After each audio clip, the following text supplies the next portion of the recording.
দক্ষিণ চট্টগ্রামের সাতকানিয়া ও বাঁশখালীতে স্মরণকালের ভয়াবহ বন্যায় লণ্ডভণ্ড হয়ে গেছে হাজারো মানুষের স্বপ্ন।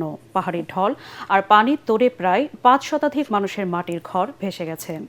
অনেক এলাকা এখনও পানির নিচে। সাইক্লোন সেন্টারগুলো তলিয়ে যাওয়ায় ধর্মীয় প্রতিষ্ঠানে আশ্রয় নিয়েছেন দুর্গতরা। দুর্গম এলাকাগুলোতে এখনও পৌঁছায়নি পর্যাপ্ত ত্রাণ। তীব্র খাবার ও সুপেয় পানির সংকটে বানভাসী মানুষের দীর্ঘশ্বাস ভারী হয়ে উঠছে। সাতকানিয়া বাঁশখালীর এই মানবিক বিপর্যয় নিয়ে চট্টগ্রাম প্রতিনিধি ইরফানুল হকের রিপোর্ট। চারদিকের অথই জলরাশি। স্মরণকালের ভয়াবহ বন্যায় দক্ষিণ চট্টগ্রামের সাতকানিয়া ও বাঁশখালীর মানুষের বুকফাটা আর্তনাদ আর সর্বস্ব হারানোর বেদনা মিশে আছে। পানির মাঝে লুকিয়ে আছে এক একটি পরিবারের স্বপ্নভঙ্গের করুণ কাহিনী। নলুয়া এলাকার রত্না গোস্বামী, বন্যার তীব্র স্রোতে ভেসে গেছে তার একমাত্র সম্বল মাটির ঘর। নিজের ভাঙ্গা ঘরের নিচে বসে এখন শুধু ভাগ্যকে দুষছেন এই অসহায় নারী। 27টা দিন ধরে অনেক বন্ধুর পানিতে অনেক কষ্ট করতেছি। ছেলে মেয়েদেরকে নিয়ে কোথায় যাবো তাও জানি না। আমাদের ঘর বাড়ি অনেক ভেঙে গেছে।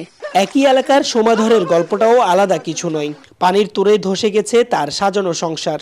শুধু রত্না কিংবা সোমা নন, পাহাড়ি ঢল আর বন্যার এই তাণ্ডবে লণ্ডভণ্ড দক্ষিণ চট্টগ্রামের প্রায় 5 শতাধিক মাটির ঘর। আমাদের ঘর বাড়ি সব ভেঙে যাচ্ছে, অনেকজনে অনাহারে আছে। তবে শুধু ঘর হারানোই নয়, এখানে নেমে এসেছে চরম এক মানবিক বিপর্যয়। তলিয়ে গেছে কবরস্থান থেকে শুরু করে শ্মশান ঘাট। আমাদের এখানে কোনো ত্রাণ সাহায্য সহযোগিতা আসে না কোনো কাজে। অন্যদিকে অনেক সাইক্লোন সেন্টারগুলো পানিতে তলিয়ে যাওয়ায় মাথা গুজার শেষ আশ্রয়স্থল এখন বিভিন্ন ধর্মীয় প্রতিষ্ঠান। ঘরবাড়ি হারিয়ে মানুষ যেখানে ক্ষুধার জ্বালায় কাতর, সেখানে মূল সড়ক তলিয়ে যাওয়ায় পৌঁছাচ্ছে না পর্যাপ্ত পরিমাণ ত্রাণ। নলুয়া ইউনিয়নের তালতলা বা হিন্দুপাড়ার মতো দুর্গম এলাকায় গত 5 থেকে 6 দিন মিলেছে মাত্র একবেলার রান্না করা খাবার। বড়রা কষ্ট সহ্য করলেও শিশু, বয়স্ক, গবাদি পশুর অবস্থা আরো বেশি নাজুক। ছেলে মেয়ে নিয়ে কোথায় যাবো, কোথায় করবো? পানি বন্ধ হয়ে আছে আর বিদ্যুৎ তো নেই, আর এখানে ত্রাণ সামগ্রীও আসে না একেবারে। গত দুদিনে বৃষ্টি কিছুটা কমলেও কমেনি ভোগান্তি। সাগরের লোনা জোয়ারের পানি নতুন করে শঙ্কা বাড়াচ্ছে উপকূলের এই বানবাসী মানুষের মনে। লোনা পানি আর ক্ষুধার জ্বালায় বিপন্ন মানুষের কান্নায় দিন দিন ভারী হয়ে উঠছে এখানকার বাতাস।